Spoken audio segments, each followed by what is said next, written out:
কষে দেখি 2, 3-এর দাগের 2-এর অঙ্ক, পাতা নম্বর 27, এটাও ঊর্ধ্বক্রমে সাজাই। হ্যাঁ, তো একই অঙ্ক আমি করছি। দেখো 3 টু দি পাওয়ার 1-এর 3, 2 টু দি পাওয়ার 1-এর 2, 8 টু দি পাওয়ার 1-এর 4। দেখো অঙ্কটা কী করে করবো।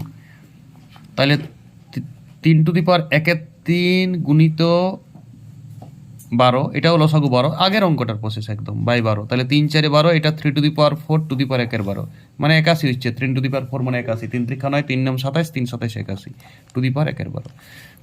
তারপরে দেখো 2 টু দি পাওয়ার হাফ আছে, তো এটাও 12 পাওয়ার হবে, বাইরে 1-এর 12 নিবে।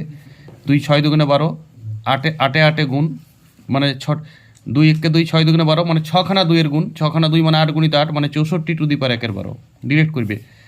এইটা 8 টু দি পাওয়ার 1-এর 4 গুণিত 12, বাইরে 1-এর 12, 4 3-এ 12, আর 3টা 8-এর গুণ, মানে 512, 8-এর হোল কিউব 512 হয়। হোল কিউবের নামটা 9 অবধি মুখস্থ রাখবে। ঠিক আছে, 6 কিউব 216, 7 কিউব 343, 8 কিউব 512 মুখস্থ রাখতে হয়, অনেক ফ্যাসিলিটি কাপে ক্যালকুলেশনে। এবার তাহলে ফার্স্ট সংখ্যা কোনটা এসছে? এইটা ফার্স্ট, সেকেন্ড এইটা থার্ড। এবার ঊর্ধ্বক্রমে সাজাতে বলেছে, তো ঊর্ধ্বক্রমে সাজাবে তুমি কি করে? ঊর্ধ্বক্রমে সব থেকে ছোটো এইটা, মাদার সংখ্যাটা নেবে। 2 টু দি পাওয়ার 1-এর 2, তার থেকে বড় হচ্ছে 3 টু দি পাওয়ার 1-এর 3, তার থেকে বড় 8 টু দি পাওয়ার 1-এর 4। মানের ঊর্ধ্ব ছোট থেকে বড় সাজিয়ে দিলাম। এইটা মানের ঊর্ধ্বক্রমে সাজিয়ে পাই লিখতেও পারো। ওকে।